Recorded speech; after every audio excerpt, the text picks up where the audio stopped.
Good afternoon and welcome to Saturday Sports Special, our weekend edition of TalkSports, where we chat with the movers and shakers of sports, the sportsmen and women, as well as the administrators, past and present. Yes. So, well, this weekend, our guest is former West Indies pacer Sir Curtly Ambrose. The name is synonymous with fast bowling in cricket, and it will take the entire program to give an introduction to Sir Curtly. But what I can say is that Sir Curtly didn't start as a cricketer, but in fact, his first love, his first passion was actually basketball. So he had something in sports. However, we will hear all about his fold into a cricketer and one of the world's fiercest fast bowlers in the 1990s. Well, let's welcome Sir Curtly to our program. And we say good afternoon to you, Sir Curtly. Good afternoon. Good afternoon, Michael, and good afternoon to all your many viewers.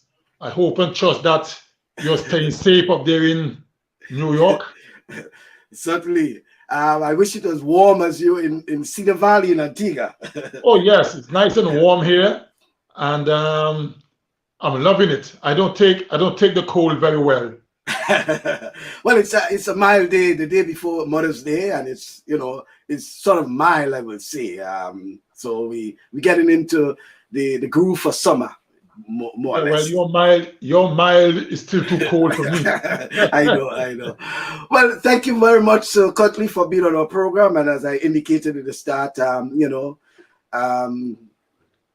as a cricketer, a former cricketer, now a legend, somehow cricket wasn't your first love. Actually, it was basketball. Tell us about, your involvement in sports started with basketball. Well, of course, basketball has always been my favorite sport, followed by football, or as I say in America, soccer. Cricket was never really something that I wanted to do. I do dabble with cricket, of course, as a young boy growing up, just like everybody else, but my focus was really on becoming an NBA basketball player. My mother, however, was a cricket fanatic, and she loves cricket with a passion. And she got 7 children, 3 of us are boys and 4 girls. And my older brother, who lives in New Jersey, most of his life still lives there, was a cricketer, a wicketkeeper batsman, playing here in Antigua before he migrated to New Jersey to join our father. And naturally, I was next in line. So my mother kept telling me, you got to play cricket, you got to play cricket. And I never really wanted to be a cricketer. However, I sort of got fed up with her pestering me. So I decided to give it a try. And in 1984, when I was 20 years old, well, I turned 21 in September of that year, but I was 20 at the time, I decided to play some cricket for my local club, which is Sweets. That's the village I'm from. Of course, I now live at Cedar Valley, but I'm from Sweets. So I started playing for Sweets Cricket Club in 1984 at the age of 20. And 1 year later, well, to be honest with you, Michael, and your viewers, I was hoping quietly that it didn't work. I would have been so terrible, then my mom would stop pestering me. She would at least say, okay, you tried. However, it didn't work that way. Started in 84. In 1985, I made the Antigua national team.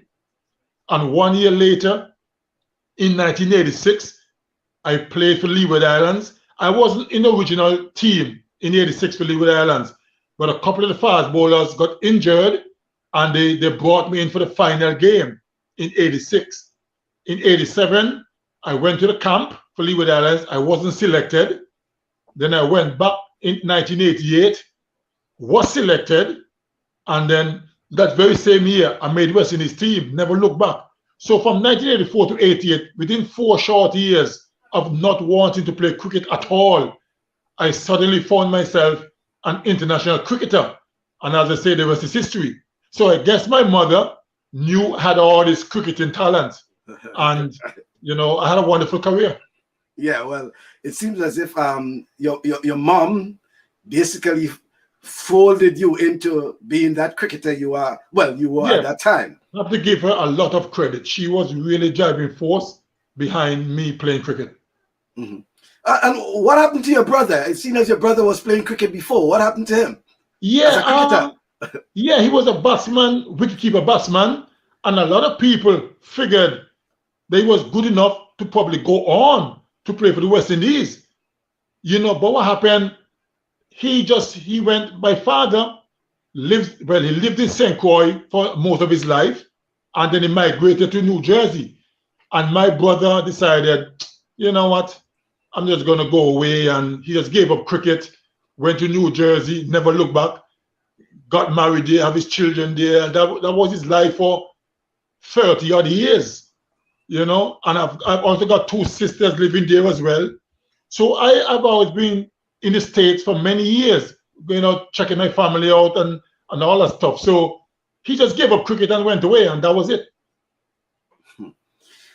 And so Courtney you're stuck with it, and you seem probably was the only one among the siblings who really excelled in the sport.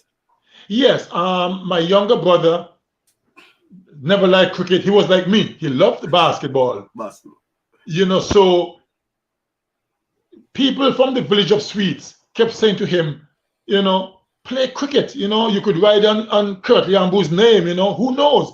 You could get by because you're Curtly Ambrose's brother. But he never wanted to play cricket. He played a few games for Sweet. He was a left armer and not right arm like I was. And they were saying to him that, being left arm is a unique thing to be. But he never liked cricket. He's just a weird guy. In Antigua, we play cricket on a Saturday and Sunday. And sometimes he'll go on the Saturday, play the game, and then the Sunday he will say to me, man, I'm not going back today, I said, but you can't do that. It's a 2-day game. You have to complete. So he never really liked cricket. He played 1 or 2 years and just gave it up. So I was the only one who really took it seriously and went on to international cricket. And how you transitioned from basketball to cricket in Antigua? Well, I tell you something.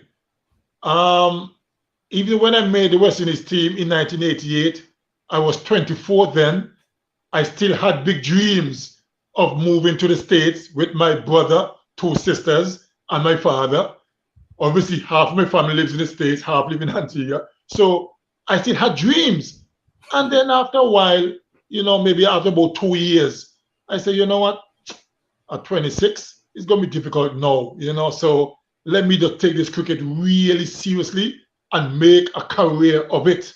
And that's what I did. So I just gave up my basketball dream and just focus solely on cricket. And that was a good transition in terms of basketball to cricket. But then how you were able to move from just a rookie cricketer to being a professional cricketer and probably one of the top bowlers in the world at some point in time. Well, I think a lot of people talk about my bowling skills and the amount of wickets I've taken and all that stuff. Yes, I do possess some good bowling skills over time. It didn't start that way.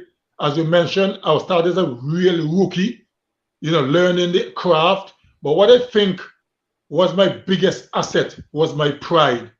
I'm a very, very proud man. And anything I do, I want to be the best at it. And I want to be able to say that I've contributed in a significant way to my team.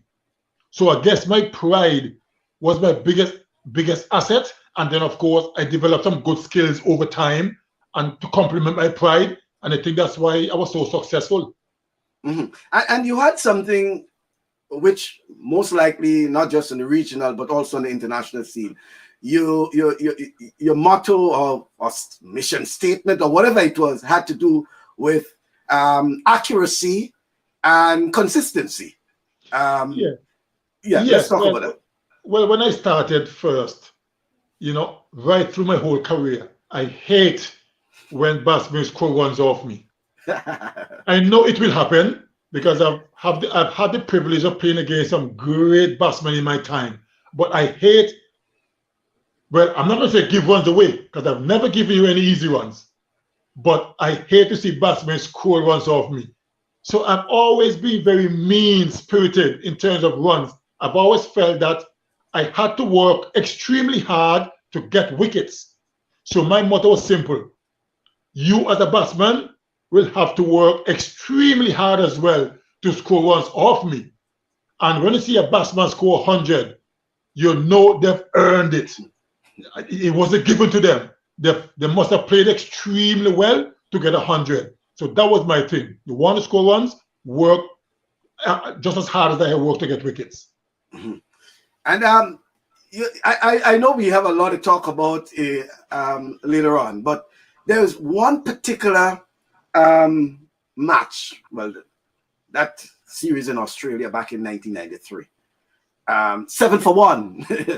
Yeah. So Curtly, do you consider that to be one of your best innings? Still one of your best innings then? Yeah, it certainly was one of my best bowling performance. Because I remember that very test match. There was at Perth in Australia. That was the last test match of the series. And we were 1 apiece. Australia 1, West Indies 1. So that final game is a game that whoever wins that game wins the series. And from history up to that point, West Indies has never lost a test match at Perth. So history was kind of on our side, even though I don't read too much into history because you have to go perform as well. And we bowled first. Australia, Captain Alan Border, the great man, won the toss and decided to bat first, which was a surprise to us because the pitch looked really ripe for fast bowling. And I remember when Sir Richie came in, he was the captain, and said, boy, guys, we've lost the toss. I said to myself, we're going to have to bat extremely well. And to our surprise, the great Alan Border decided to have first knock. And my first spell in the morning wasn't very good. You know, I didn't bowl well. And I was very upset with myself because I marked myself very, very hard. And I also marked my teammates hard as well. So I was very upset with myself for not utilizing that pitch and making use of the new ball. So I was itching to get back out after lunch. And when Richie, the captain, said to me, big fella, how are you feeling? I said, I'm ready to go. Because I knew I disappointed my team in that first session. And I want to make amends. And that's when everything fell into place. I hit the right areas and the right length.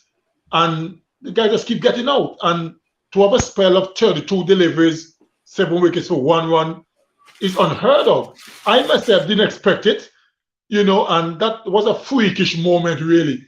Happened once in a lifetime, if ever at all. So, yes, that was one of my special moments. And, you know, I was reading somewhere that you are a beneficiary of a scholarship from Sir Viv Richards to play cricket in England? Yes, that was in 1986. That was the same year when I made my debut for Leeward Islands with that final game when a few of the guys were injured. And there was a local coach here who played for Antigua and stuff for years, a wicketkeeper called Taddy Arundel, one of Antigua's best coaches. Many of us have passed through him. So Viv, they were looking for a player to go to England on this Viv Richards scholarship. Winston Benjamin, my former teammate for both West Indies and Leeward Islands, he went the year before in 1985. So they were looking for a player, but I was 22 at the time. They wanted someone under 20. And I remember Taddy Arundel said to Viv, no, this guy must go. We're talking about me. Say, this guy got a lot of potential. He must go. He's 22. They wanted someone maybe 20 or younger. But Taddy said, no, he must go. And Viv said, okay, no problem. Even though Viv saw me once, that one game I played for Leeward Islands, Viv didn't know much about me then. So he took Taddy's advice. Because, I mean, you can't judge a player from one game. So Viv didn't know much about Taddy, know me much better. So Viv took his advice and went to England. And, you know, everything just went well. I never looked back since. Mm-hmm. I want to get on to some to some quick comments that are coming in there now. Curtly, who could ever forget what you did to the Australian team after Dean Jones protested to the umpire about the distraction of your white wristbands? Apparently, after the innings was over, the Aussies almost beat Jones in the dressing room for his costly miscalculation. Yes. You recall that? Yeah, of course. I mean, I keep hearing about that almost every day.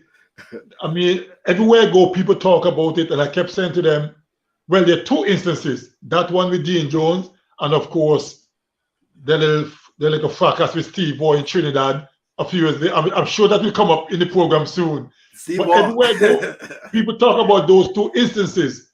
And I kept saying to them, I've played for West Indies for 12 and a half years. That are the only two things you can remember, you know? But we joke about it a lot. But I think what happened was, I mean, you guys know I've always worn wristbands throughout my career. And Dean Jones came out to bat in that one-day game and asked the umpire to ask me to remove my wristbands, which I thought was a strange request because it was nothing new. And up to that point, I was bowling well within myself because in one-day cricket, for me, first thing I think about is containment. You know, like we say in the Caribbean, bowl tight, don't give anything away. And, you know, every bowler wants to see a couple of wickets in the wickets column, yes. But for me, in one-day cricket, I want to keep it as tight as possible. If I bowl 10 overs for 25 runs and no wickets, I'm quite happy with that. It simply means if the other bowlers bowl similarly, we only have to chase a small total. You know, so wickets for me are important, yes, but bowling tight to me is more important. And the wickets, you build pressure, and then the wickets will come later.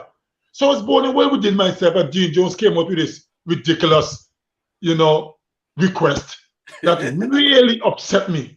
And I said, you know what? You shouldn't get on the wrong side of me. And I up a few gears, and we all know that game went. I ended up with 5 wickets for 30 runs or something. Australia lost quite easily. And yes, the Australian dressing room weren't happy with Mr. Dean Jones. Why did he rattle a big man? You know, and that kind of thing. And it never happened again. It was a mistake on Mr. Jones's part. A big mistake indeed. And what was the whole issue regarding the flicking of the wrist? There was some issue back then as a pacer, as a fast bowler, flicking of the wrist? Well, it's just something that was very natural for me. It's not something that I practice because I'm even going back to when I was a young man, well, or a young boy. When I was like 7, 8 years old, you know, everybody in Antigua or, you know, in the Caribbean mostly, we played a tennis ball, cricket, and in an open field and just having fun. So I used to take part in that too. Tennis ball, cricket and stuff when I was 8, 9 years old, that kind of age. And even then, I could bowl and bowl properly, where other guys who were older than I was couldn't bowl. So I guess I had that natural ability to bowl from a very early age. So when I got into cricket seriously, I just worked at it, you know, in certain to perfect my art and my skill. But the whole action itself was just something that was natural from since I was 7, 8, 9 years old. Mm-hmm. And let's head over to county cricket. Your involvement in county cricket back then. Yes. Nothing like what's you know, we experiencing, you know, this time around. But back then it was very competitive for you. Yeah, it was. When I went to England in 1986 for that Viv Richards scholarship, I got a contract for the following year to play in the Central Lancashire League in 1987. And that is when Northamptonshire County Cricket Club saw me playing in that Central Lancashire League. And they were impressed and they signed me up for 1988 to come and play county cricket. However, I had to postpone that until 1989 because I was selected for West Indies the very same year. And then we toured England that very same summer of 88. So my county cricket started in 1989. And I spent 6 years playing county cricket for Northamptonshire. And it was really a challenge because unlike the Caribbean, where back then there was only 6 teams in regional competition. So you played 5 4-day games and it's all over, along with some one-day games. So within 6 weeks or so, the whole competition is over. But in England, county cricket, you're talking about like 5 months of cricket non-stop. So it was a challenge for me. And for me, it worked well. One, because I've learned to make adjustments, different conditions. One day it's hot, next day it's very cold. Then you meet different opposition. So it's a good place to learn your craft, county cricket. And two, it worked on my stamina, because if you're not strong and fit enough, you won't last for 5 months. So hence, so it really developed me as a player. And many other West Indians were in that county scene as well. And that's why one of the reasons, apart from the great West Indies team and the skills and the players we had, playing county cricket really helped to shape them to become the great cricketers they were. Sadly, today, not many West Indians are in the county scene at the moment, one or two, but back in the day, it was a lot of West Indians. Sadly, it's not so today. What the conditions were like for you guys leaving the Caribbean and going and play in county cricket in England, the conditions? Well, totally different. Because like I said, sometimes you get up one morning and it's raining a lot and you figured, you know what, there'll be no play today. And then the rain subsides and by 4 o'clock in the afternoon, umpire call play, outfield still very wet. In the Caribbean, you got to wait for a few hours. That's it for the day. No cricket, But in England, it's different. You could still call play at 5 o'clock. And being in the summer, the sun stays up much longer. Or like 7 o'clock, you can still play cricket because it's still very bright. So it was totally different than the Caribbean. But you get used to it over time. All right. Okay, so let me see. There's his attitude. Oh, your compatriot Roy Lewis is saying his attitude towards the game inspired me to become the person that I am today. True legend. Afternoon, Roy Lewis. Good afternoon to you, Roy. And I guess it's someone you have been seeing regularly. Yes, I played with him for the West Indies. I played against him when I played for Leeward Islands. He played for Windward Islands. And we are still very, very good friends up to this day. He's now the manager of the West Indies senior team. And we talk all the time. I don't call him Wall. Well, I used to call him Louis. Hey, Louis, what's up? I don't call him that now. He's a manager. Have to give them respect. So I call him Mr. Manager these days, But very good friend of mine. And, Wall, when I first played against him, Leeward Islands versus Windward Islands, I saw him for the first time. I looked at him warming up and knocking up, a few TDs, on the side. And I said to myself, he looks to be someone with some potential. And then, but at the same time, he looked to be a little bit, as we say here in Antigua, very boast or cocky, I said, no. He looks a little bit too cocky, I think I have to fix him up when it's time for me to bowl, So when he came into bat, I was thinking, I wasn't really roughing him up. I was going easy at him because I just saw him for the first time. I just took to him. I liked him. But, he played a couple of deliveries off me. It was looking a little bit too pretty and fancy. I said, no. This can't work. I got to protect my reputation here, So I started bowling a few short balls, kind of rough him up a little bit, And then after that, just let him know, I can get very mean. Don't get too cocky and too confident against me, And after that, we talk about it, we laughed about it. But I've always liked him. He was a wonderful cricketer, could bat really good fielder, spin the ball very well. It's just that he never got a long run in West Indies cricket, but he was a good cricketer, and we're still friends up to this day. And while we're on that, there's another Grenadian who you played with, and I know there was an Antiguan who was behind the wicket as well, but I'm talking about Junior Murray. And yes. You're right. What you can say about Murray? Oh, man, Junior Murray is something else. Was a great wicketkeeper, trust me. When Junior Murray made West Indies team first, he was very, very good. Very nimble on his feet, good glove works. He was just a fantastic keeper, right? And We had a lot of good times together, June and I. I used to tease them a lot because I'm like that. You know, once we're good and we're very close, I like to talk a lot of nonsense, maybe pull your legs and talk all kind of crap. You know, just sometimes just to ease the tension because international cricket, there's a lot of pressure. So I always find ways to crack a few jokes to get the guys to relax. I used to tease Junior a lot, you know, up to this very day. Because we talk often. Sometimes he call me, or I will call him to see how he's doing. And he still make jokes at him, and we just laugh and have a good time. He was a wonderful keeper, Junior Murray.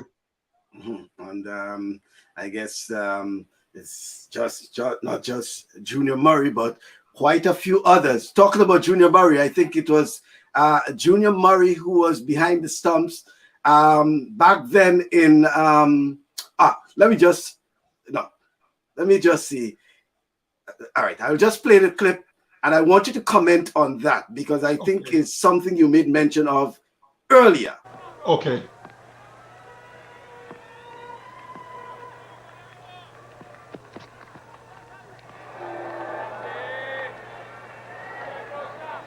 Curtly knowing what he has to do. I think Curtly is running in a bit more now and putting a lot more effort into those deliveries. That wasn't a particularly short ball. Perhaps he could pitch a bit closer to the batsman, but that wasn't very short.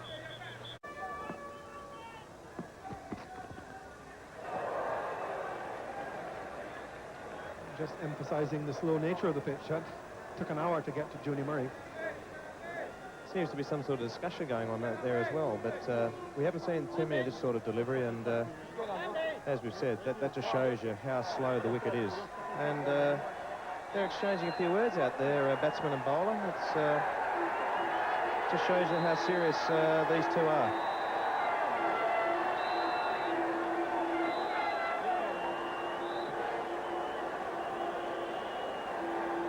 What if Stephen said well bowled?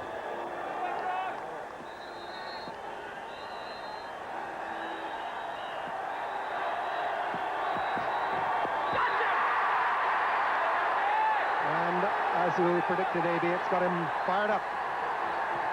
Well, certainly brought the test match to life. I don't know whether the viewers can hear the crowd, but they're certainly loving this confrontation, and I must admit I'm enjoying this from 150 yards as well. Umpire David Shepherd has signalled there that's the second ball over the level of the shoulder, so Steve Waugh will know that he can't deliver another one like that. It's a very famous stare, that, Tony. I've seen that many occasions. And that's the end of an over which will be written about in all the papers tomorrow and will be discussed for many years to come by those who have watched it. 3 for 32. So yes, it was Junior Murray behind the wicket, but let's talk about that. Right. And it was Port of Spain, right? That's correct. Right. Yes. And the crowd was fired up as well, because I think they were enjoying that. They really was enjoying it. Let's talk about that innings there with the great Steve Waugh. Yeah, I've got a lot of respect for Steve Waugh. He was one of those cricketers that he was as tough as they come. It doesn't matter what was thrown at him, he was never going to surrender. And I've got a lot of respect for him. And the feeling is mutual. He does have a lot of respect for me as well. We tend to bring the best out of each other. But that incident, you know, he said something to me that wasn't pleasant. As a matter of fact, I got to be honest, when he said it, I didn't hear it myself. One of my teammates told me what he said. So I bought a delivery and I went up to him and I asked him, did you say so-and-so to me? Just for confirmation.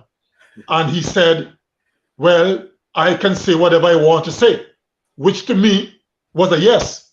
And that is when I decided, that's when I lost it and just had a few words with him. And, you know, I mean, I say I deserve more respect than that, because when you score all the runs against me, I don't say nothing to you. So why should you? He was really struggling on the pitch. He played well. He got 60 odd in the end, which on a normal circumstance, it could have easily been 100. because the wicket was really juicy, lots of grass, seeming around a lot. It wasn't quick, but it was seeming around. It was really struggling. So he got a little frustrated and said something unpleasant. So I had to let him know, you don't mess with me, right? Because I will knock you out right here and now. I don't care if they ban me, that kind of situation. And I was fired up, hence that little incident. But the good thing about it, we've never lost any respect for each other. And him and I never spoke about it, ever. We've met several times after, and we've never spoken about it. But it was just one of those situations where it happened right there, and for us, ended right there. As we say, it was a gentleman's agreement, all right? So, yeah. Let me get some questions there. Kellen Antoine is asking, what do you think is required now to bring the fire and passion back in Indies cricket as was in your time? Or is it fair to say that the game has evolved too much to see that happening? Well, Kellen, there are a couple of things I can say. One, and this is no disrespect to the players we have now, because they got a couple of guys who have some quality in them and can become great. But what you have to understand that I don't think we will ever see those great, exceptional glory days again. It's going to be difficult to find another Viv Richards or a Haynes at Greenwich or a Brian Lara, a Richie Richardson, a Malcolm Marshall, Curtly Ambrose, Courtney Walsh, Michael Holding, Andy Roberts, and the list goes on and on. Clive Lloyd, it's going to be extremely difficult to find those quality players again, right? So that's one. Two, I think nowadays, most of the youngsters we have now probably don't quite understand what cricket means to West Indians in the West Indies and abroad. Because cricket is the only sport that really unites Caribbean people, right? And when we were the best team in the world, West Indians all over the globe can walk and boast about how good we are because we were the best, right? So it's going to be difficult to see those glory days again. Yes, we can be competitive and climb up the ICC rankings, and be a force to be reckoned with again. But those glory days, I don't think we'll see them again. Okay, and he added about the game being evolved. Do you think it's because among reasons? Well, yes, I think he's right. The game has evolved. There are a lot more cricket being played now, and many different T20 tournaments around the globe, and there's a lot more money as well. No, so guys are going to go where the money is, and I have no issues with that because a cricket career can be a very short one. One serious injury, and it could be all over for you. So with guys going around, playing their trade, different franchises, making money to set themselves up financially and their family and stuff for the future, I have no issues with it. However, I think that they need to strike a balance somewhere because most of these guys who playing their trade around the world now is because they played for West Indies team while people saw them and gave them contracts. So for me, you need to find a little balance somewhere where you can give back to West Indies cricket. You understand? So that is my issue. You need to give back to West Indies cricket at some point. I suppose just abandon West Indies cricket, and all that stuff. But cricket is different now. And like I said, I want to make myself clear. I have no problems with guys making money, set themselves up financially, because cricket can be a short career. But during that, you need to give back West Indies some of your talent as well. Okay. Let me just take some true talk, Mr. Ambrose. West Indies cricket fans gonna accept the brutal truth about cricket. And Donna Joseph, those were the days of the greatest of the West Indies team. And Kellon is asking, who, in your opinion, was the most difficult batsman you bowled at? Well, Kellon, I've had the privilege of playing against some great batsmen in my time. There are days when you go to play against them and you dismiss them quite cheaply. And then there are other days when you just cannot get them out and you're wondering where next wicket is coming from. So you have to give and take the good with the not so good. But in terms of the toughest, some of the guys that quickly comes to mind is like the same Steve Waugh. He may not be the most attractive looking player, but he was as stubborn and as tough as they come. So was David Boone, both of them Australians. Javed Miandad from Pakistan was another one. Very, very tough cricketer, right? And of course, there are quite a few more, but those guys readily comes to mind. Okay. And here is Ryan Baku of Trinidad and Tobago. In what facets of the game do you think West Indies is lagging behind the world in at present? For me, I think one of the reasons why we are struggling this much is that West Indies Cricket Board back then and territorial boards back then made a big blunder. When we were the best team in the world, none of those cricket boards really put things in place like academies and stuff to nurture the young talent we have. They just probably thought we will forever produce great cricketers. Other nations put academy in place, nurture the talent, and they caught up with us and have gone past us and left us behind. So that is one of the main reasons why we're struggling. We never had anything in place to nurture and harness the talent. And that was a big mistake. But do you think we are doing anything to ensure that the mistakes we have made in the past, they do not reoccur? Well, the president, Ricky Skerritt, who is serving his second two-year term, his motto is cricket first. So he has really served 2 years, now starting his second two-year term. So West Indies cricket has been in such turmoil over the years that it's hard for him, Ricky Skerritt, the president, to fix it in 2 years. So I want to give him some more time to see how well he can put things in place so West Indies cricket can get better as we go along. So his motto is, like I said, cricket first. So I just give him a little chance to see how he shape up. So far, he looked to be putting a few things in place, but just waiting for those things to materialize and be consistent. And what's about the involvement of past players like yourself into the fold of West Indies cricket, and not just in coaching, but even in broadcasting and commentary? You know, sharing the experience, sharing the expertise. You think is the right move? Well, a lot of us haven't really been doing much of that.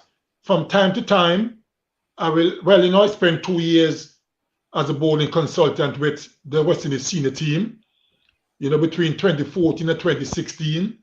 And then after that, in bits and pieces, they will ask me to assist, young cricketers around the region now and then.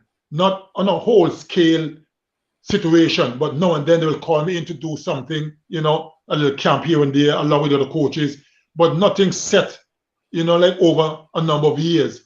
In terms of commentary, I've done a little commentary from time to time, yes, radio, sometimes TV, but most of the past greats haven't been doing that. Ian Bishop is doing that for many years, Michael Holding, Darren Ganga the last few years, but a lot of us isn't really doing that. And that's something I love to do. I love coaching to impart my knowledge to the young cricketers or cricketers in general, even the senior players, the senior team players. And I do enjoy commentary as well, so I can give my perspective from a different angle and that kind of thing. So coaching and commentating is something I love to do. And every time I get a chance to do it, I enjoy it thoroughly. Okay. So the 3 C's: cricket, coaching, and commentary. That's correct. Right. And if you want to add a 4th C, Curtly, Yeah, I want you folks that so Curtly has this jovial side about him, but we do have funny thing you mentioned that, because a lot of people don't know. A lot of people look at me and just, once they say Curtly Ambrose, they figured this big, tall, mean, aggressive fast bowler who doesn't smile. So they only judge me from on the field. And rightly so, because even not in my circles, you would know the other side of Curtly Ambrose. So they judge me from the cricket, and I can't blame them for that, because when I'm out there competing, I love to win, right? Winning is a nice feeling. So I'm very serious when I'm at work. Even when I coach, I have a lot of fun with the guys, but I'm very serious when it comes to my work. There's a time for seriousness and a time for fun and jokes. You understand? So when people get to know me a little better, they realize I didn't have a sense of humor. I mean, you're so different than on the field. Of course, when I'm on the field, that's my work. I got to be serious, you know. But I do have a jovial and fun side to me.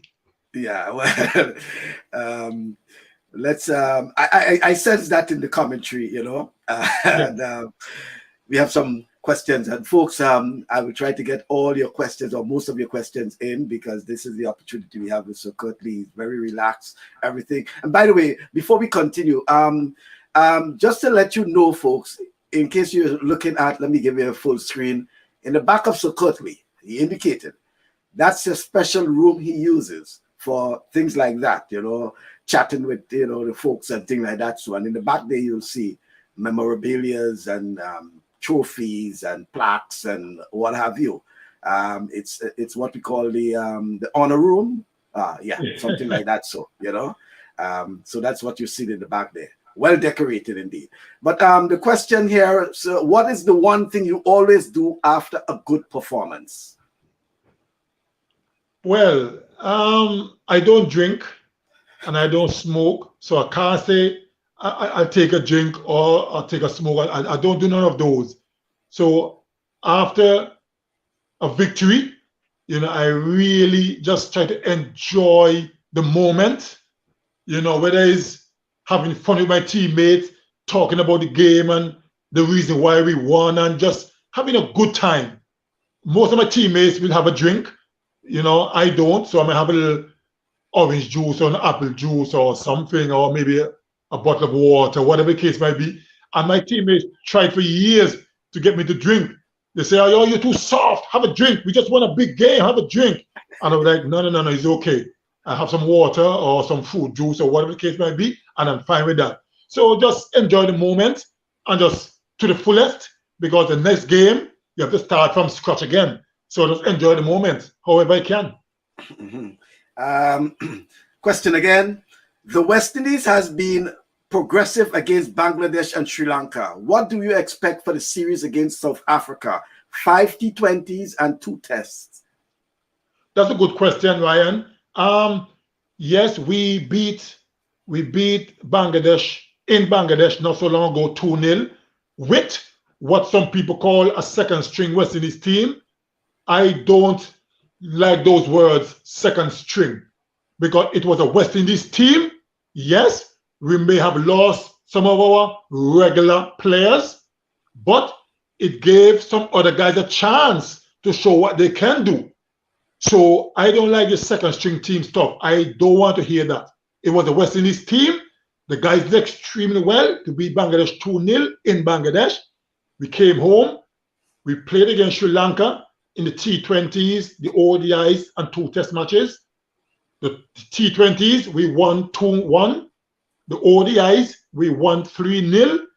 The 2 test matches were drawn. I've seen some improvement from the players. However, being an experienced cricketer, and you know, as Ryan asked the question, I want to see them against stronger opponents. South Africa is a good team coming down soon for 5 ODI and 2 test match. That will give us a better indication of where we are as a West Indies team. And after South Africa, we have Pakistan and Australia coming. So after these 3 series, that should really give us a much better indication of where we are and where we need to go and what we need to do to be better. Depends on the result. So I'm looking forward to these 3 series coming up, and then I can give a good assessment. Okay, we have another one. This one, it says, would like to hear about his experience in Antigua's domestic cricket. How enjoyable was it? How competitive was it? And are there any players who were very outstanding at the domestic level that never made it to West Indies? that he felt could have made the team or should have made West Indies team? Yes. Lincoln, two things.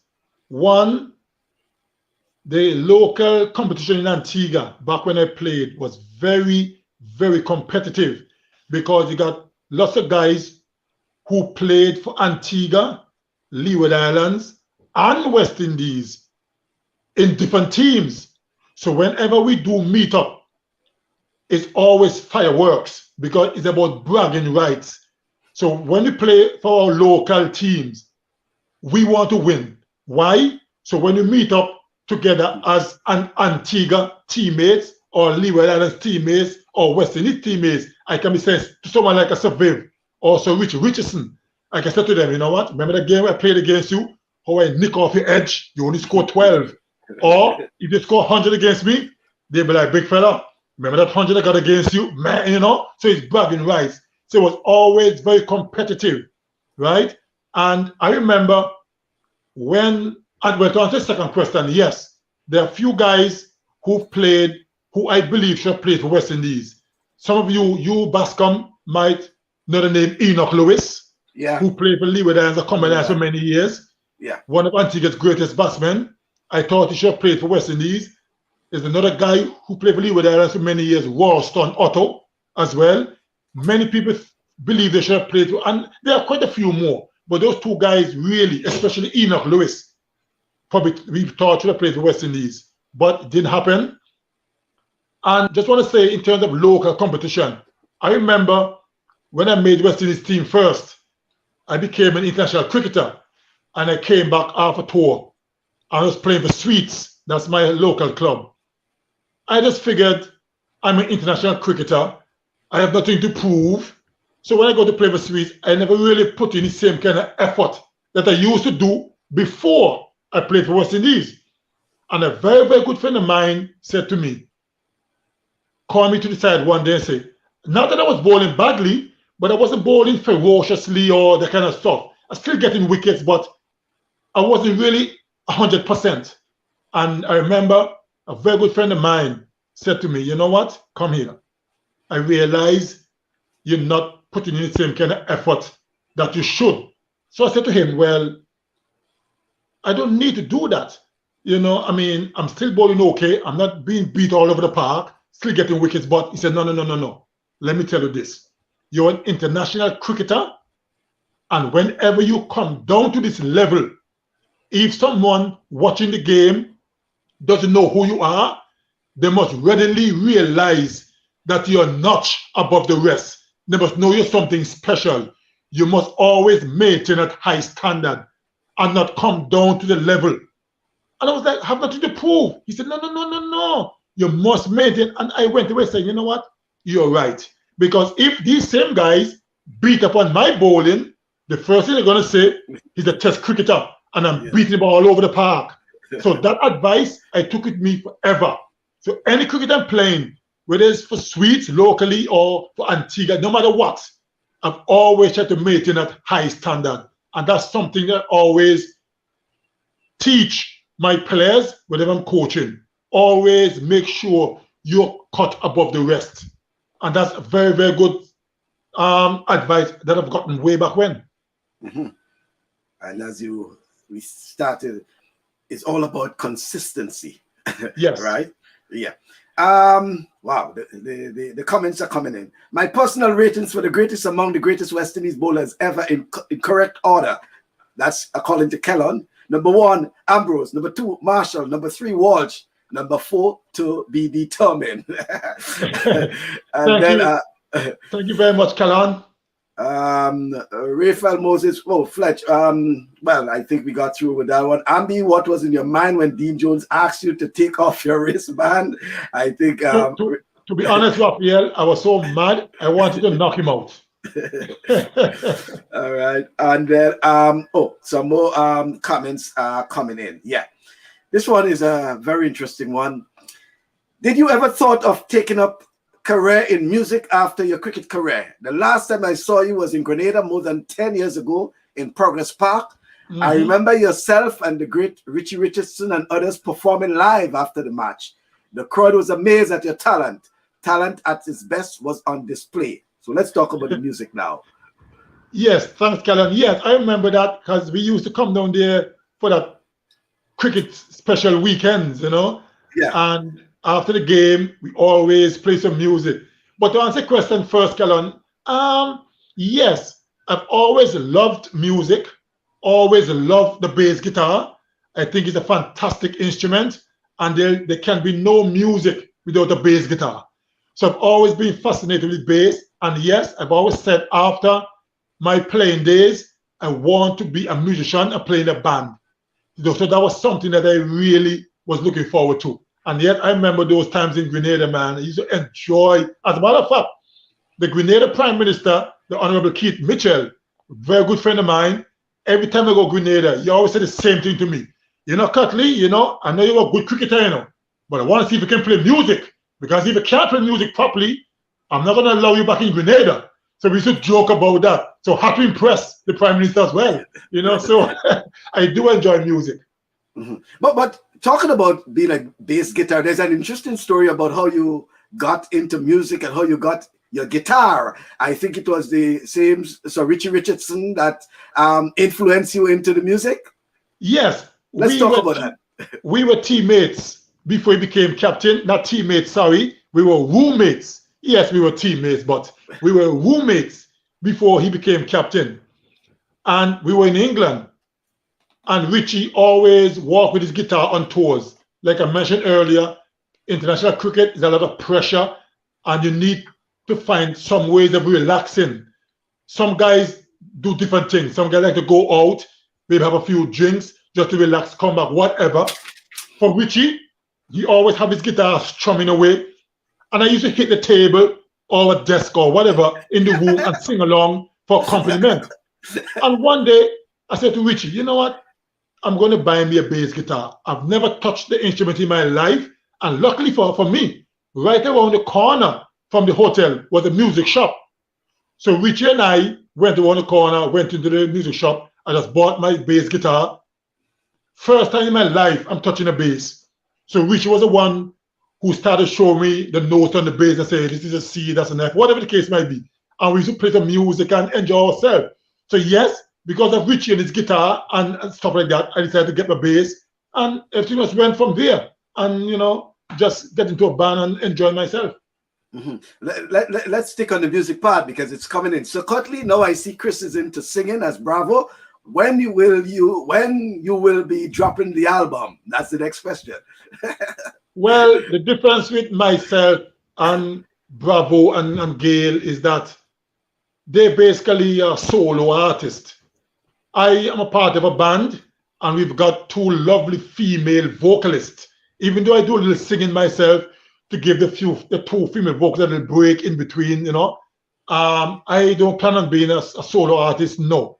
I've enjoyed playing my bass, enjoyed a little singing in between, and I'm quite happy with that. Okay then.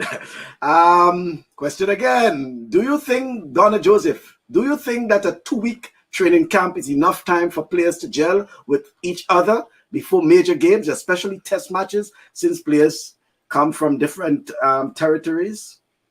The simple answer, Donna, is no. A big no. 2 weeks, not even close, to prepare a team for a tournament or games. Not even close. Terrible. You need a couple of, more like 2 months, not 2 weeks. You need time for teams to gel. You need time for the coaches to lay out the plans and get the guys well prepared. So no. 2 weeks is not even nearly enough. Mm-hmm. And Ryan is asking, what are your thoughts on the present state of regional cricket? So Curtly, does it help or hurt West Indies cricket? It hurt West Indies cricket, because when you go back to when we were the best team in the world for all those years, the regional cricket standard was so high. I mean, when Leeward Islands with players like Sir Viv Richards and Richie Richardson and Curtly Ambrose and talking about little Keith Arthur and Winston Benjamin and Leeward Islands go to Barbados, for instance, against Haynes and Greenwich and Malcolm Marshall and Carlisle Best and Joel Gunn and these guys. It's like a mini test match, right? Or if they come to Antigua, it's the same thing. Mini test match. You go to Jamaica, the same thing. Courtney Walsh, Michael Olin, Jimmy Adams, Patrick Patterson, and the like. So back in those days, you go to Trinidad, you got Gus Logie and Larry Gomes and Brian Lara, and these guys, Ian Bishop. So you have a lot of great players to play against. So the standard was so high. So when you get to West Indies level now, you're not too far off. You maintain that high standard and try to do better. Nowadays, the regional competition is so poor. The standard is very, very low. Guys nowadays can hardly dominate regional cricket now. So how do we expect them to dominate international cricket? It's almost impossible. So my take is, if we can get the regional standard to a higher level, like it was what it used to be before, we will see West Indies cricket better. But until then, we will struggle. Okay, so Lincoln is saying, thanks, Curtly. Love the story and the insight into the domestic league. It's where it all starts. To get to the best at the international level in any sport, you must have competitive local leagues, and it's at the domestic level you make lifelong friendships. Write a book about your domestic cricket experience. It may inspire a rejuvenation of local and West Indies cricket. Thank you, Lincoln. Thank you for that. Okay, and well, he ended by saying, Ambrose, they robbed you on Dancing with the Stars, man. What was the experience like? Oh, man, it was a wonderful experience, believe me. As a matter of fact, I did it reluctantly, because when I got an email from, the organizers of Dancing with the Stars Australia, I looked at it and just kind of ignored it. I said, you know what, I'm a West Indian, I'm an Antiguan, I got natural rhythm, yes. I can dance to reggae music, calypso music, soca music. I got natural rhythm. We as West Indians do that. So dancing isn't an issue. But then a second email came. I said, you know what, these people like to see us. And I said, no, going to Australia, dancing with a partner on a dance floor is a totally different kind of dancing. In the Caribbean, we go jamming, we carry on and we get on, it's okay. But ballroom dancing is something totally different. So I said to my wife and my girls, because I've got 5 daughters, so I said to my wife and my 5 girls, you know something? It's a possibility I could go to Australia for Dancing with the Stars, And immediately, all 6 of them said, you have to go. You have to, because they follow the American version as well.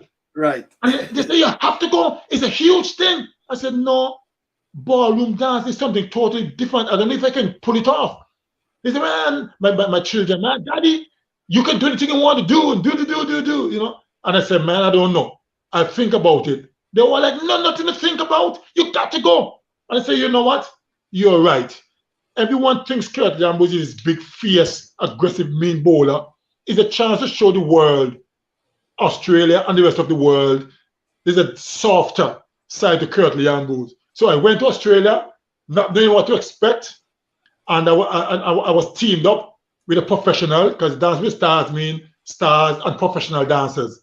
So I was teamed up with a professional dancer who was very, very good. We really had good chemistry, and I thoroughly enjoyed it. The viewers only saw that 90-second dance, but the build up to it, I had to go training every single day for 3 hours. It was tough. And I kept saying to my dance partner, listen, as a professional cricketer, I hardly ever train for 3 hours, And now I'm here for 3 hours every day. But I had to do it. It was tough, but I thoroughly enjoyed it. And that 90 seconds for that competition night, let me tell you, that's what you guys saw. But the build-up was tough. But I really enjoyed it. Let's talk about the shoulder injury you sustained back then. Do you think it was that was primarily responsible for your decline? I don't want to use as decline. Yeah, I know what you're getting at. Yeah, no, not really. In performance at the time. No, what happened? The shoulder injury I sustained. I was playing county cricket back in the mid-90s. Yeah, and 93. I could still bowl and bowl. There was no issue bowling. My problem was when I throw in from the outfield to throw the ball back to the keeper. I just kept feeling a severe pain. So I couldn't really throw. Bowling, no issue. So what I had to do, then I had to go and feel in a circle or go into the slip cordon to prevent me from throwing. So I went to see a doctor in England, and he spoke to me about, they could do operation to correct it. And I don't know much about medicine, but I know my body.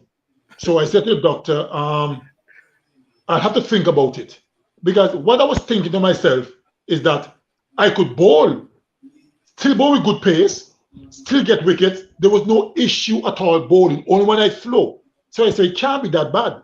So I said, well, once I can bowl, that's what my team needs. I don't have to throw. I could feel in the circle. I could go in a slip cordon somewhere where I don't have to have no long distance throwing.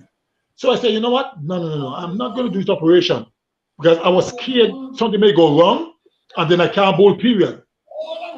And then after county cricket, I went to New York to see another doctor, a doctor who used to look after West Indian players if they have serious injuries. So the cricket board sent me to him. So I went to him, explained, and he said to me, you know what you have here is nothing. What you need to do, he said to me, is normal wear and tear over the years. So what you need to do, go to the gym and do some weights to strengthen back the shoulder. Because I've never done gym, right? I was never a gym person.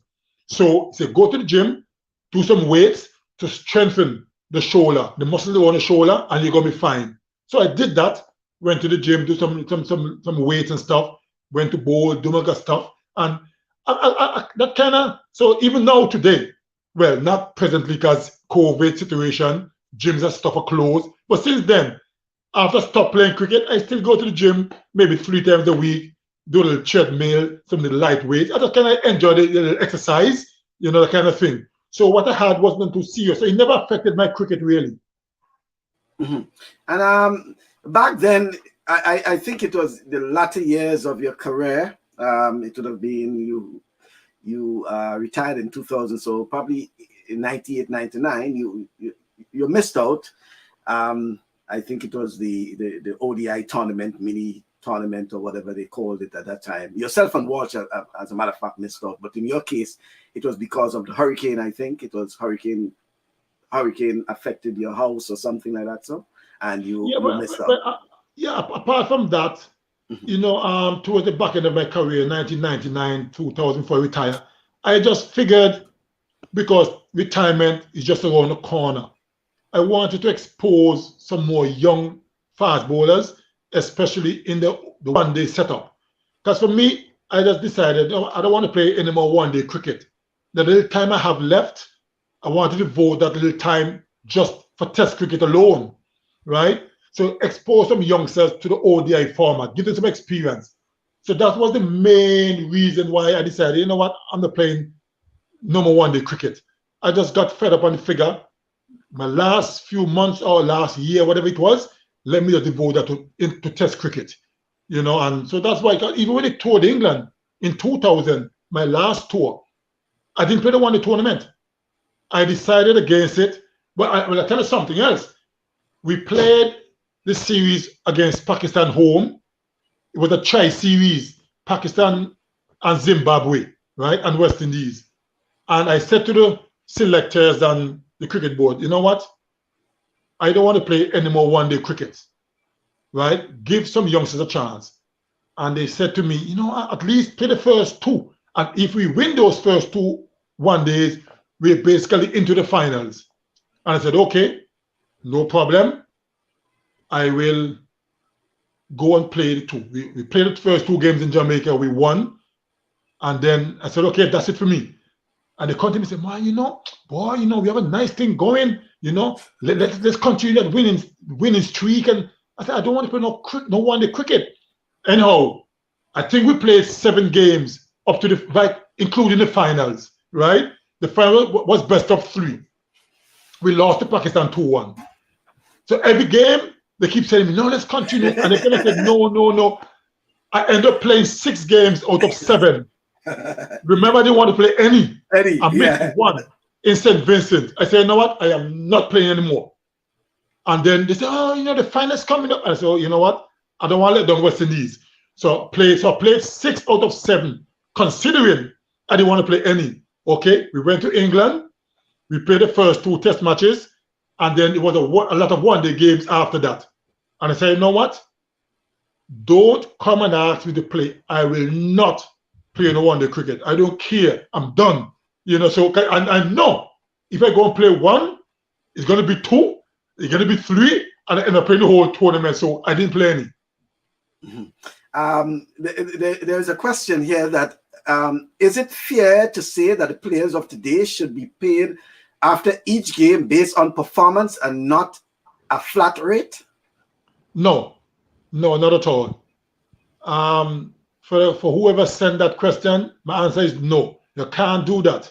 I know what you're saying. Lots of people think that way. They should be paid on performance, but you can't do that. It is wrong. Because if you hire me to do a job, right, and I do a great job, and I say, okay, Mr. Ambrose, you did a fantastic job, I'm going to pay you $10. But then the flip side, I don't do a good enough job for your liking, you say, okay, what? I'm going to pay you $5. No, you can't work like that. If you give me a job, we have to settle on a figure. The job is $10, or whether you like it or not, you have to pay me the $10. It simply means you probably won't give me another job because I'm not good enough. So in terms of cricket, no. You have to have a set fee. And what I would say, if the guy's not performing, you drop them and try other players. You understand? But you can't just pay me on performance. It's not the way to go. It is wrong. Okay, well said. And his daughter is asking, so Curtly, have any of your daughters taken up the game of playing cricket? Not at all. No. They don't want a part of that. Okay, daughter. So as Curtly says, that happens sometimes, you know. They will give him all the support, they will encourage him as much, but they would not, you know.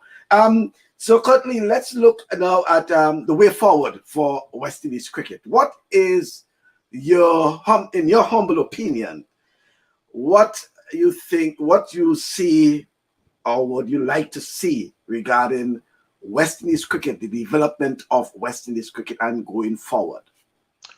What I would like to see, I would like Cricket West Indies, because there are no Cricket West Indies, CWI, as opposed to West Indies Cricket Board, so it's CWI. What I would like to see Cricket West Indies do is to maybe develop an academy, right, where you can get the young aspiring cricketers, get the best of the region into a cricket academy, and then employ past greats or the top coaches, a few of the top coaches in the region, to deal specifically with the academy and the young players, right, going forward. Because we still got a lot of talent in the Caribbean, but it's very difficult to bring them into a camp setting for 2 weeks, and after that, they go back to the different territories, and you don't see them again for another 4 or 5 months. And then when they come back to the camp again, you got to start all over. It won't work like that. So I'd love to see an academy with players where it's continuity. We can go on for months at a time. And when, you know, so I would love to see that. And if we can do that, the cricket will get better. So when these guys come out of the academy and go to their territorial teams, they'll be well prepared and ready for the challenge and the rigors of first class cricket and then international cricket.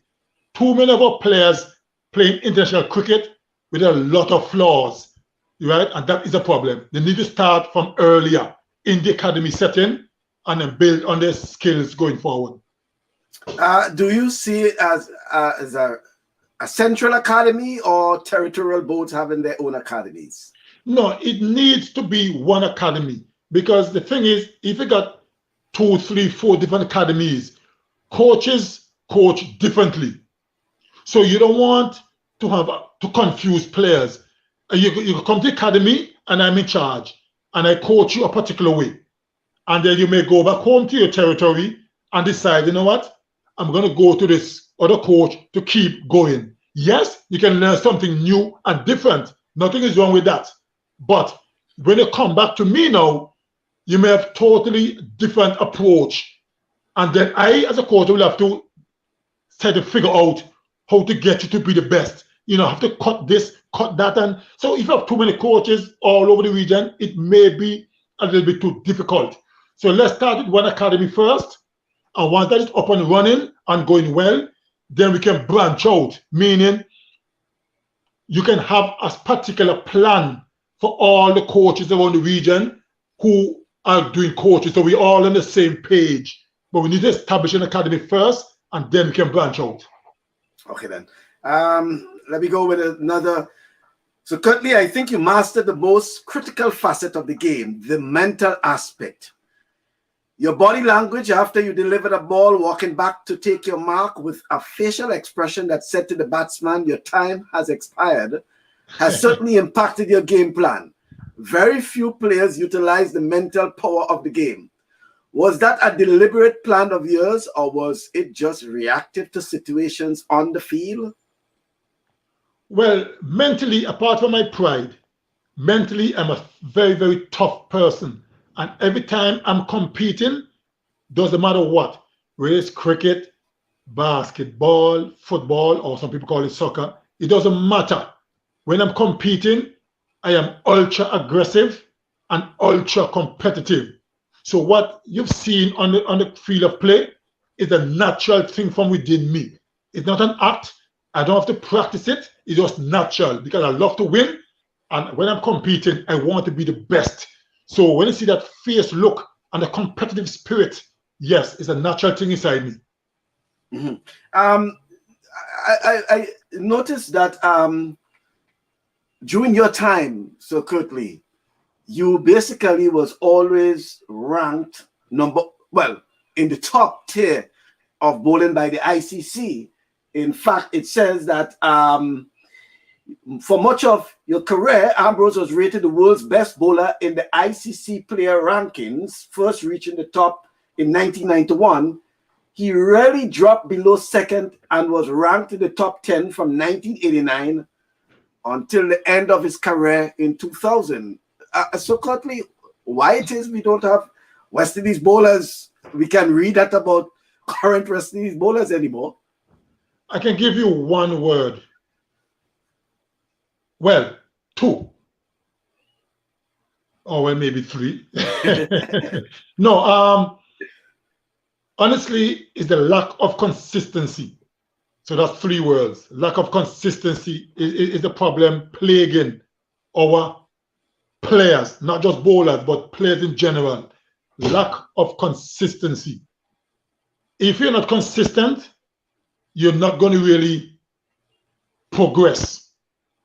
And that has been the trademark for me. I've always been consistent throughout my career. Hence, the ICC rankings, I'm always up there. And that is one of the biggest problems we have now in West Indies cricket, lack of consistency. I am sure that if we can become really consistent, win more games, win more series, we will see the team moving up the rankings. But until we are consistent, really consistent, we will struggle. Okay. And there's a question, what about B, C, and D academies to acquire the basic and then promote it to the A academy? Well, when you have academy, you have to really set certain standards. Mm-hmm. You don't want to have an academy where, you just pick up any cricketer to bring in. It doesn't work like that. You want to first and foremost select the elite players then, right? The guys who it's possible to make not only the first class territorial teams, but go on to play international cricket. You want to deal with those first. You're not going to discriminate others. No, I'm not saying that. But to start an academy, you want to have the elite players first. And then gradually, you bring in guys who are maybe less talented or not quite at the standard and work on them to build them up to the standard.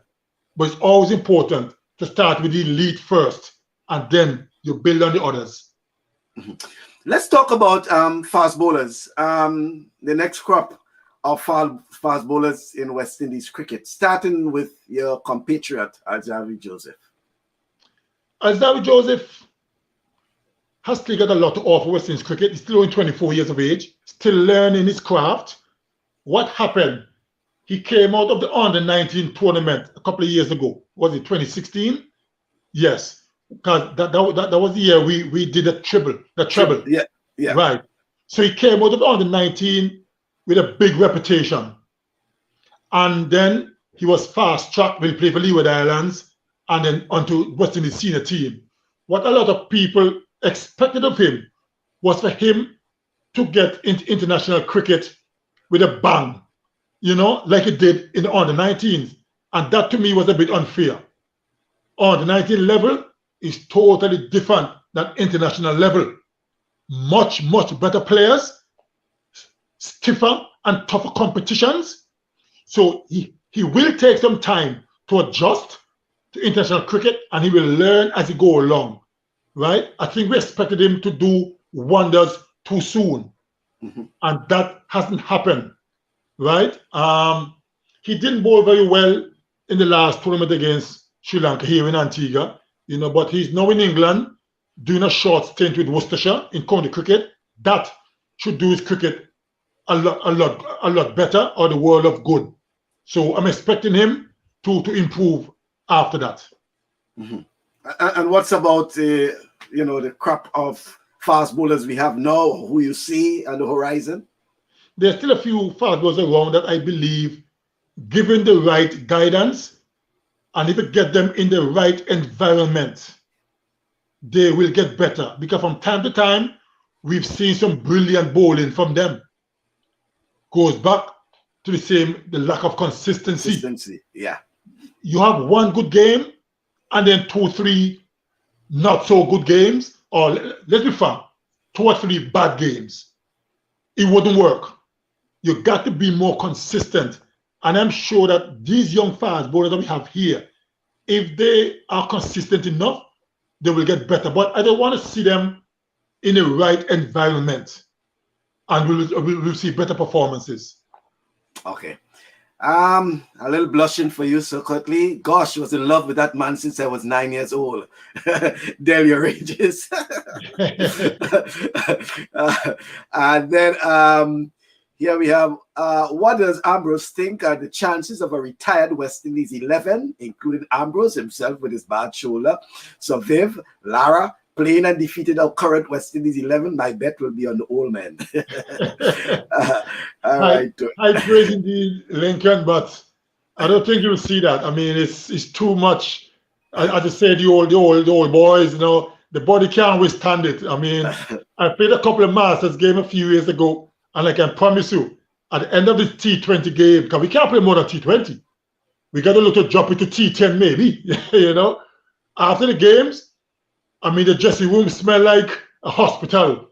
All kind of Bengay and all kind of things rubbing up for the bodies. No, I don't think you see that, but I understand what you're saying, but that's going to be tough. Okay. And then we had Jaffa Archer, who played for West Indies on the 19 level and refused to play for West Indies senior team, saying he was not treated properly. And then here is one.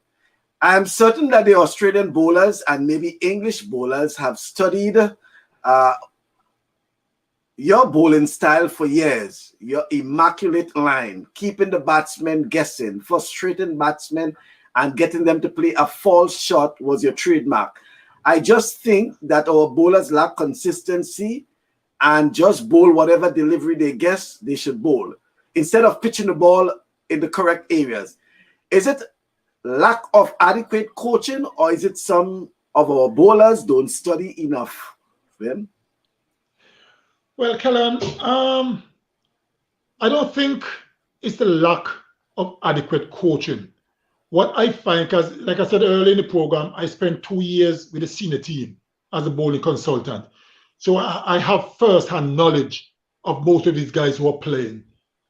What I find with them, and it used to really upset me, and I had to get really aggressive with them sometimes, not all the time, sometimes, because what I find with them, they're not patient enough. They want to take a wicket every delivery they bowl. And fast bowling isn't like that. Test cricket is over 5 days. It's a lot of time. So my frustration with them is that they want to take a wicket like every delivery they bowl, and every delivery they want to try something different, and it doesn't work. It would never work like that. So those things really upset me, and I used to hammer them because I'm a straight talker. I love a lot of fun and games and everything. I love the guys then, have a lot of fun with them. But when it comes to my work, I'm very serious. And when you do need hammering, I will hammer you. And once I finish that, we are good again. We can have fun. You understand me? So that is the problem. They're not patient enough. They want to try something every delivery and want to take a wicket every delivery. It doesn't work like that. Until they get away from that mindset, then we will struggle. Wow. Thanks for the coaching clinic, as someone is saying. But our young and upcoming bowlers concentrate more on speed and instead of correct line and length and how you attack the batsman wicket. That's from Donna. And then another one. Do you think at least consistency must marry currency, which is money, to bring forth courageous offsprings in their competitive sport to be the West Indies of its former self? Consistency and currency. Well, for me, I've always said to the guys that the more successful you are as a cricketer, the more money you will make. Why? People who are investing money love winners. Yeah. And when you're really good or great at your game consistently, they will always give you a contract to play. If you're not good enough and you keep disappointing, you will lose a contract, you won't make money. So it's very important to make sure your cricket is at its highest level consistently, and then the money will flow. I love that, the money will flow. Lincoln is saying, among his peers, whom will Ambrose say was the fastest and who was the smartest? Someone who can read the game as it unfolds and you can hand the ball to and almost guarantee he can take a wicket and turn the game around? In terms of the fastest, if you're talking about West Indians, certainly Patrick Patterson, followed closely by Ian Bishop. And in terms of the smartest, I would say the late, great Malcolm Marshall. He had a phenomenal cricket brain. I mean, when I played with Marshall, when I made the team, he wasn't as quick as he was back then in the early stages. He was towards the end of his career. So that's why I say Patrick Patterson, followed closely by Ian Bishop. But in terms of brain and knowing cricket and smartest, Malcolm Marshall. Normally, he will tell you what he's going to do with the cricket ball and what the result will be. And more often than not, it happened. When I joined the team first, I spent a lot of time filling at mid-off and so on when Malcolm Marshall bowling. And he just said to me, you know, Ambi, I'm going to do this, I'm going to do that, and this is what's going to happen. And initially, I thought he was just boasting and showing off because I was a rookie and he was a master. But then I realized, no, he wasn't really showing off. He was trying to show me the thought process and what he's going to do and the result, trying to educate me, trying to say, well, you have to think and be smart at what you're doing. So he, trust me, had a great cricket brain, Malcolm Marshall. Mm-hmm. You know, it's interesting, Sir Curtly, because during your playing days, there was this phrase, Curtly talks to no one. Rarely you spoke to journalists and you give interviews and, you know, and even your opponents, you know, you were the person who you just played cricket and very rare. But, you know, after your career, you tend to be more willing to talk to journalists more or less after retire. Why the transition? Why when you were playing, well, when we look at it now, so most of the players, they give interviews, etc., etc. But during your career, you hardly spoke, you hardly give interviews. You know, even if you do, it's probably brief. But, you know, you're now one of the big talkers. Well, for me, it was never anything personal with journalists because they have a job to do the reporting and stuff.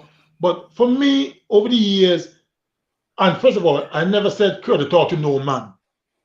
I refused countless interviews, yes, but I've never said Curtly talk to no man. What happened? I always prefer to stay in the background and let the reporters or whomever write and report what they see on the field. I was never a guy who like to talk about myself. I prefer you to do that. So I try to stay away from interviews because you're going to ask me questions and I'm going to be honest. And then it might sound like I'm blowing my own horn or something, but I don't blow horn, you know, I play bass, you know. You know, but I just try to let the reporters report what they see as opposed to Curtly Ambrose talking about it. So that was the real reason, you know. So after I finished playing and stuff now, I said, yes, I don't mind talking about what I've done and everything because, you know, but it was nothing personal against anyone. Yeah, well, enjoy that. Well, so they're saying now that amazing insight, Ambrose. So Marshall was the Muhammad Ali of cricket. Yeah, something like that. You know, something like that. Yes, they can talk it and back it up. Right. Well, good enough. Let's talk about the regional cricket. I want to, in terms of its whole development. Do you think, so Curtly, that our regional players play sufficient cricket to be competitive on the international scene? Well, that has been the talk for quite a number of years, that we don't play enough cricket. And yes, I can understand that because playing 5 or 6 first-class games every year is just not enough cricket, right? But it's what it is. We can't do, there are a couple of times when they play a home and away basis. So we end up playing 10 games. And even some of these cricketers were complaining the season's too long. So how can you balance it? Some people saying they want more cricket. And when the cricket board did that by playing home and away basis, to double the amount of games from 5 to 10. Some cricketers are complaining, man, the season kind of long, you know. So what do you want? Cricket or what? You know, so right now it's only 5 or 6 games every season. And then again, it boils down to the finances because you have to have the money to run the cricket as well. And from reports I've been getting and hearing, Cricket West Indies isn't really in the best position, you know, for longer tournaments and stuff like that. So we have to kind of give and take. But yes, I would love to see the guys play more cricket. And more cricket even at the territorial level, meaning that instead of the 2 days, they play the longer format to give the players enough time to develop? Yes, because the thing is, when you play 5 territorial games and you fail for the first 2 or 3 games, the season is almost over. So you are under severe pressure to really come with a couple of good scores for the remaining 2 games or so to be selected. You know what I'm saying? So you need a little more time because sometimes when a guy fails, it doesn't mean he's playing badly. He may get a very, very good delivery and it's gone for 20. And then people say, oh, he's failing. You only scored 20. But most people don't look at the mode of dismissal. You see, they look at the scoreboard and Curtly Ambrose gone for 20. Oh, another failure. They didn't stop to think it was a great delivery or you've been run out, unfortunately. It could be anything. You understand what I'm saying? So that doesn't mean you're out of form. You're just unfortunate to get a great delivery or unfortunate run out or something. You know what I'm saying? So that's why it's important to watch the games and don't just look at the scorecard. The scorecard don't reflect really the best because you can see a guy score 25 and it's a man, Ambrose fail again. Another guy may score 100 and they may say, oh boy, this guy scored 100, must be in good form. But when you watch the game, he may have gotten 10 chances. You know what I'm saying? So the scoreboard doesn't always reflect how well you've played. So it's very important to watch the game. Mm-hmm. And talking about form, what do you think about the current fitness regime for West Indies players. There have been much talked about whether or not it's the best, whether it's fair to the cricketers, and some using others, as a gauge to see, well, if this person could pass the fitness test, how come this person cannot pass the fitness test? What's your reaction to the current fitness test regime implied by West Indies cricket? Well, let me tell you this, Michael, right? Fitness, of course, plays a huge part in cricket, right? Especially bowlers, but generally in cricket. Because the fitter you are, the more you can concentrate for longer periods. Because when you're tired, you don't concentrate all that well, right? So fitness is extremely important. However, I don't really like the idea too much of people talking about passing a fitness test and you set certain things. Yes, you must be fit and be able to pass at least the minimum requirements. I agree with all of that. However, someone like myself, so you're going to tell me as a bowler, and I go into a game, and every single day, I bowl in 15, 20, 22, 25 overs every single day for you. Are you telling me, if I go do a fitness test, and I fail a fitness test because I can't run up and down, whatever the case may be, because you have some kind of beep or test and all kind of thing. So you're telling me, Curtly Ambrose, who bowled 20 overs, 25 overs every day for you, and even put me to a fitness test to do some beep test, and I can't run up and down to meet the beep test, I'm lagging a little bit behind. You're going to tell me I am not fit? But when you give me the ball, I bowl 20, 25 overs every day? How could you say I'm not fit? You understand my point? So there must be a balance. You can't tell me I can bowl 20, 25 overs every day, but because I do a beep test, and when the thing go off beep, I'm not quite at the station yet. I'm a little bit behind. I'm not fit? No, you can't tell me that. That's impossible. So we got to be very careful.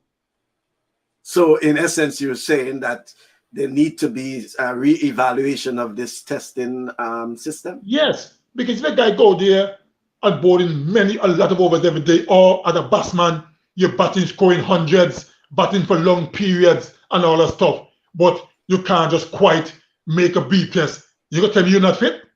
So you got, what I'm saying, I want to make myself clear to all the viewers.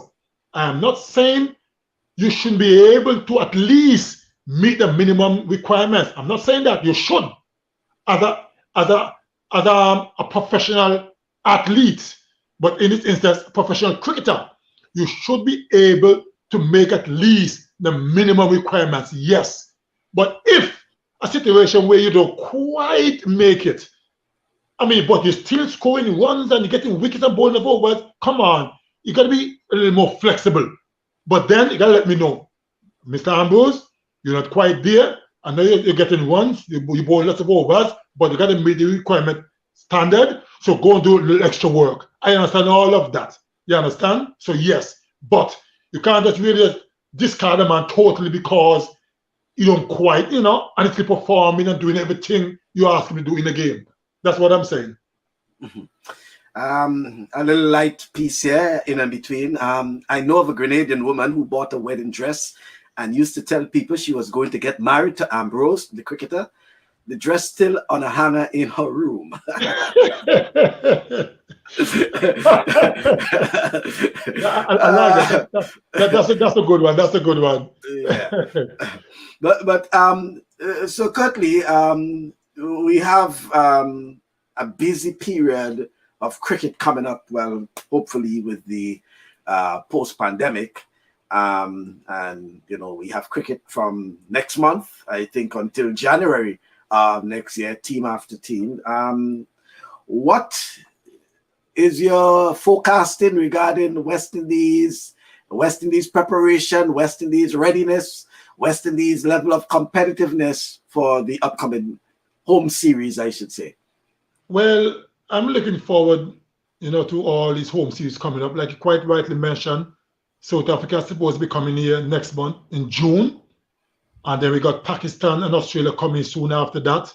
And then, you know, so between now and next year, we got some good cricket coming up. The challenge we have here in the Caribbean is that because the players are from all different territories, and with all the protocols because of COVID and the quarantine situation, it's a big challenge for Cricket West Indies because, you know, you got to get guys into one particular area, whether it's Antigua or wherever other territory, with due time where they can quarantine, you know, for the week, 10 days, 2 weeks, however long it is, before they can start doing the training.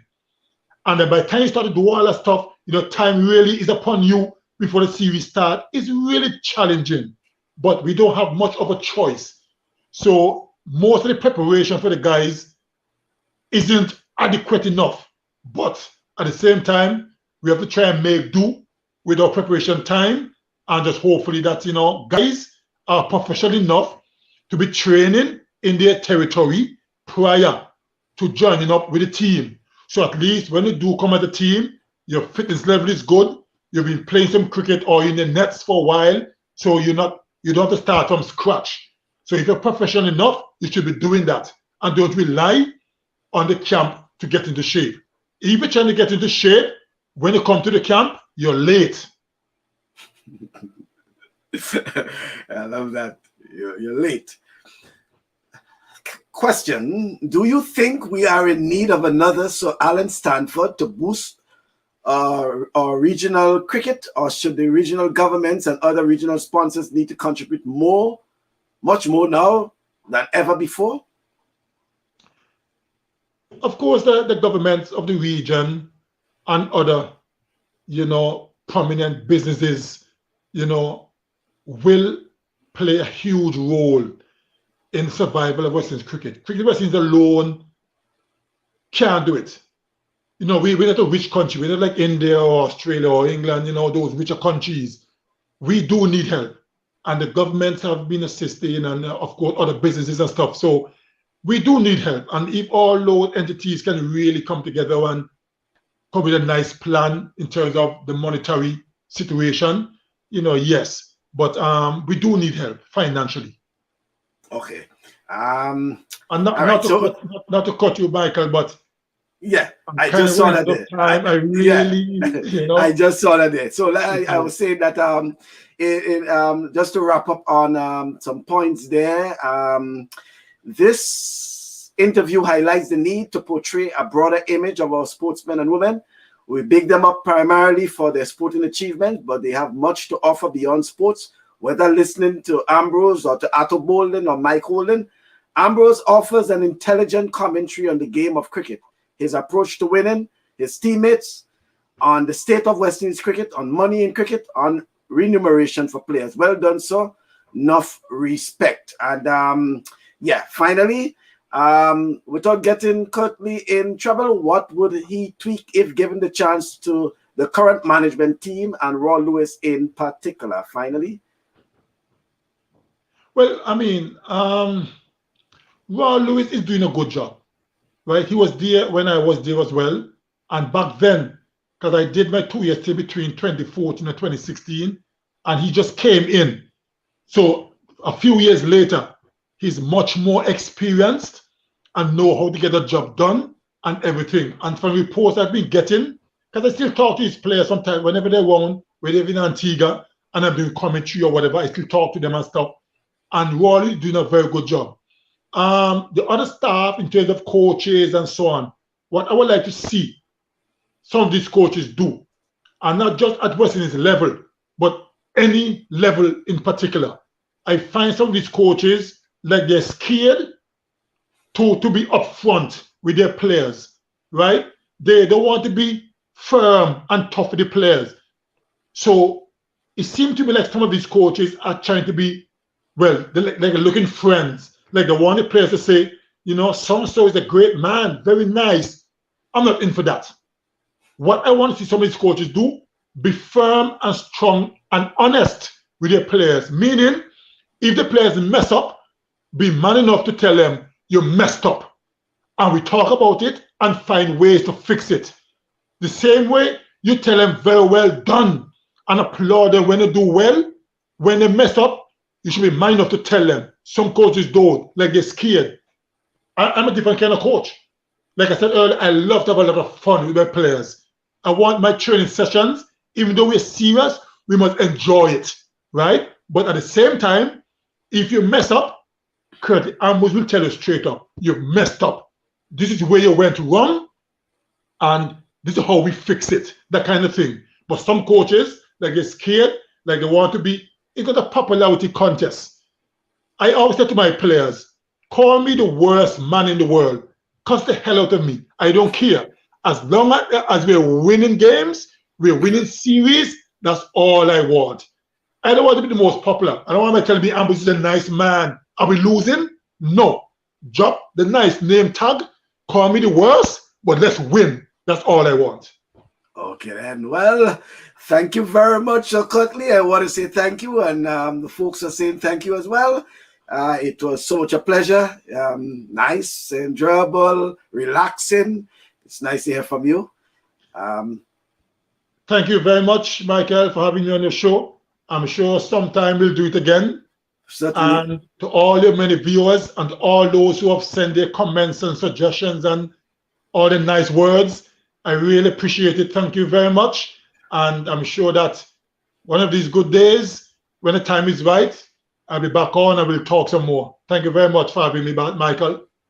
Okay, thank you very much, Sir Curtly. Thanks very much. Take care and stay safe. Good man, thanks. Right. So, folks, you heard it there from Sir Curtly Ambrose, live in Cedars Valley in Antigua, and giving us insight into the Sir Curtly. And there's some comments still coming in. I love your perspective, Sir Curtly. The passion and fire lives on.